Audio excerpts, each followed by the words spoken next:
The World Trade Organization's General Council Chair, David Walker, says Nigeria's Okonjo-Iweala has garnered the most support among WTO members to become the next global trade chief. The United States says, however, it would not support the candidacy of Okonjo-Iweala and that it would continue to back the South Korean candidate Yoo Myung-hee.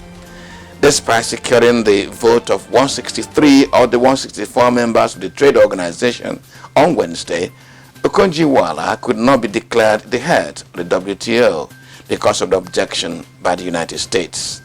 In a statement by the Office of the U.S. Trade Representative, America cited lack of experience and procedural issues for its stance.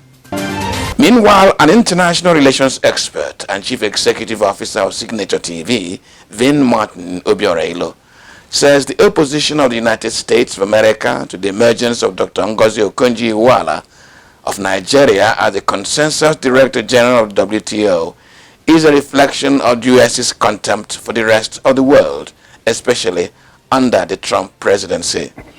Obiorah, who was speaking on Radio Nigeria's 7 o'clock news interview on Thursday morning, said the U.S. opposition may force the WTO to resort to voting on November 9 when the organization reconvenes, a practice which has not happened in the 25 years history of the organization. He said that the WTO may be forced to delay the election of a director general until the outcome of the U.S. election is known. This may be in anticipation that the U.S. election could produce a president who may be disposed to respect the consensus practice of the WTO in choosing a director general. Mr. Obiorah said that if Dr. Okonjo-Iweala emerged as the DG of the WTO, it would improve multilateralism, reform international trade, and patents which will enhance favorable distribution of drugs and critical life-saving vaccines, especially in this era of COVID-19. He said that her election as WTO DG would provide opportunities for developing countries, including Nigeria, to push for more free and equitable trade. That it's unfortunate what is happening. It may delay things, and this has arisen from America's contempt for the rest of the world, especially under the Trump presidency.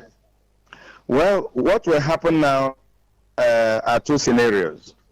One is that on 9th November, the members of WTO will meet again, where Nigeria's Okonjo-Iweala will be recommended for appointment.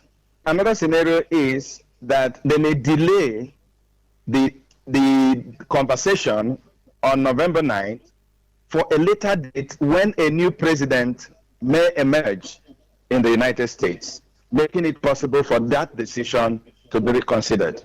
All right. Now, should she finally emerge as the DG of the World Trade Organization, what would the appointment portend for Nigeria, Africa, and the developing world at large? Well, first of all, it will bring about the revival of multilateralism in the WTO. Number two, it would be a better deal for developing countries and economies who feel that they've not had a proper voice in WTO affairs. It will also reform trade and patent rules that allow the distribution of life-saving vaccines. And when you talk about vaccines, you talk about COVID-19. And it will also give opportunity to push Africa's plan towards largest free trade area, talking about the productive and market opportunities that are available in the continent. So if this ever happens, this will be a win-win situation for a country like Nigeria, developing countries, and Africa in general. The Minister of Power, Mr. Sele Maman, has said that Nigeria's installed great power generation capacity has grown from 8,000 megawatts to 13,000 megawatts under the Muhammadu Buhari presidency. Mama made this known on Wednesday during the 2021 budget defense before the House of Representatives Committee on Power in Abuja. He also said that the distribution system had the capacity to evacuate 5,500 megawatts of power, having grown from 4,500 in 2015. Members of the committee, however, raised concerns about power supply to their various constituencies, urging the minister to ensure supply to the local communities. The spokesperson of Nigeria's Ministry of Education, Ben Gun, had described one of the demands tabled by the Academic Staff Union of Universities, ASUU, as ridiculous.